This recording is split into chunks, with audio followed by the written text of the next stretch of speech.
Hi guys! Welcome back to my YouTube channel. So, naririto na naman po tayo upang mag-review ng isang online lending application. At ito guys ay si PesoLoan. Okay, pero bago po tayo magpatuloy ng ating pag-review sa kay PesoLoan, so meron munang announcement. So, may good news ako sa inyo guys dahil magpapa-GCash giveaway na din tayo. O, di ba? Gusto niyo yun? So, para naman ganahan kayo sa panonood ng aking mga video.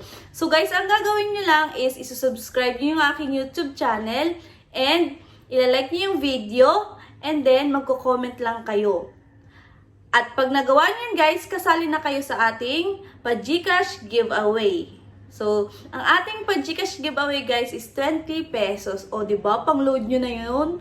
Dahil ako hindi pa monetize. So, kaya 20 pesos lang guys.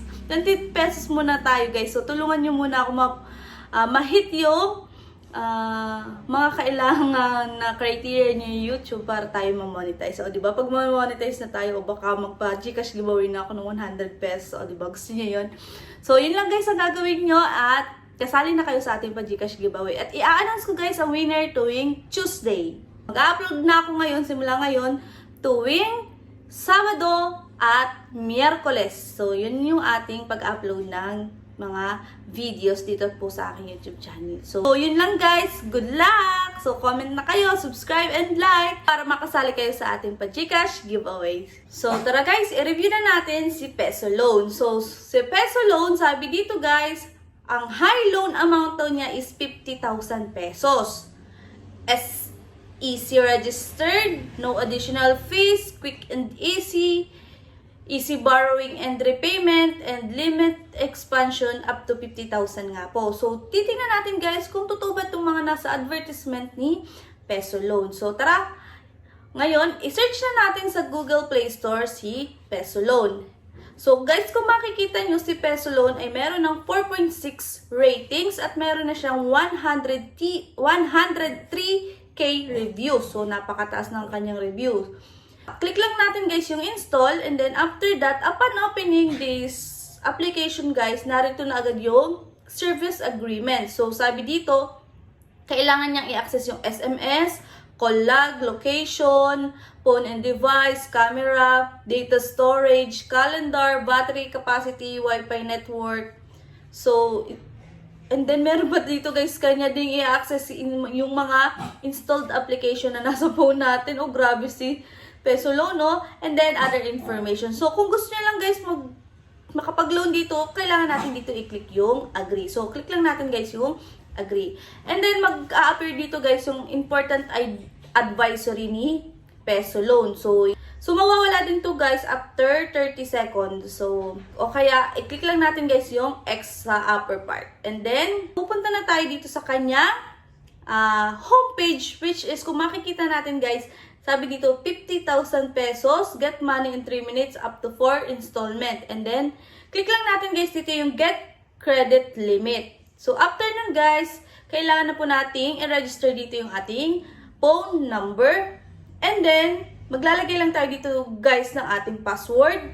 So, after nun guys, babalik tayo sa kanyang homepage. And then, so pipill upan na natin guys dito yung mga information na kailangan ni PesoLoan. So, narito guys yung mga kailangan nating fill upan.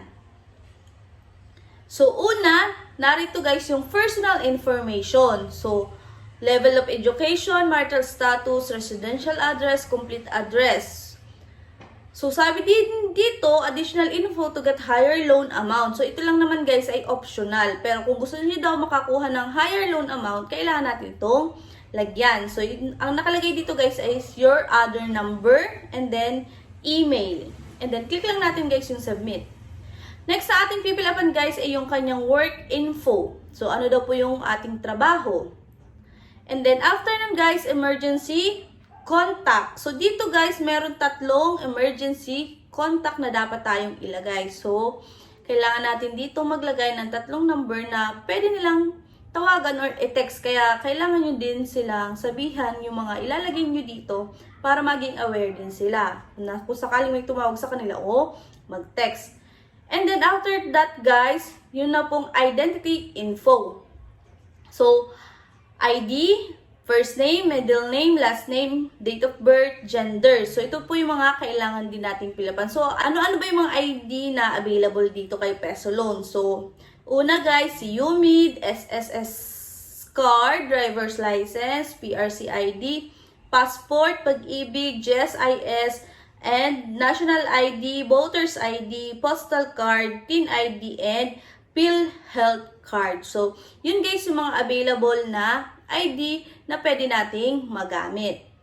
After natin guys mapilapan lahat ng mga information na kailangan ni Peso Loan, so yan, congratulations or congrats, sabi dito, congrats Ronaldin, we are working on your credit limit, kindly wait for a few seconds. So, kailangan doon lang natin mag-wait ng few seconds. After nun guys, tada, ito na po yung in-offer o binigay sa akin ni Peso Loan. So, ang pwede ko na po ma-loan sa kanya is 2,000 pesos. O, di ba? 2,000 pesos lang ang kayang ibigay sa akin ni Peso Loan. Ang disbursed amount ko is 2,000 pesos din. O, di ba? Gusto niyo yun? 2,000 pesos. Pero guys, sabi dito, kung makikita natin dito, yung ang loan term niya is 127 days. Pero guys, ang kanyang first repayment date is no December 27. So, ang nakuha is 2,000 pesos, di ba? And then, ang repayment amount mo guys is 1,430 sa first repayment date mo na kailangan mong bayaran. Sa second repayment guys is sa January 3. Ang babayaran mo naman guys dito, kung makikita natin, is 858 pesos. At sa third repayment, which is sa January 10 is 543 pesos. At sa fourth repayment date natin guys ay sa January, March, April. April 25, which is 28 pesos na lang ang ating babayaran guys. So, ang total guys is 2,859. So, magkano guys yung ating additional na o yung interest na ating binayaran. So, ang ating pong interest na binayaran sa kanya o ating babayaran is 859 pesos. Yun yung tubo ni Peso Loan. So, which is napaka-laki. Pero nasa sa inyo pa rin naman guys kung inyong igagrab yung offer sa inyo ni Peso Loan. Pero ako guys, hindi ko siya grinab kasi masyado siyang malaki. At kung kayo guys ay decided na igiget nyo pa rin guys yung offer ni Peso Loan, so kailangan natin guys fill upan dito yung withdrawal option. So meron dito guys na bank at meron din dito mga e-wallet which is GCash, Paymaya, Coin, Shopee, GrabPay, OmniPay, DCPay Philippines. So napakadami guys, pero ang kalimitan naman natin itong ginagamit guys is GCash or Paymaya. At kung may mga bank account kayo, edi bank account guys. Pero para sa akin guys, hindi siya worth it na utangan dahil napakalaki guys naman nung kanyang kumbaga ay patong or yung interest. So, pero nasa sa inyo pa rin guys yun kung igagrab nyo si Peso Pay o hindi. So, yun lang guys for today's video. So, comment na kayo para makasali kayo sa ating pa-GCash giveaway. So, yun lang muna guys. Bye-bye!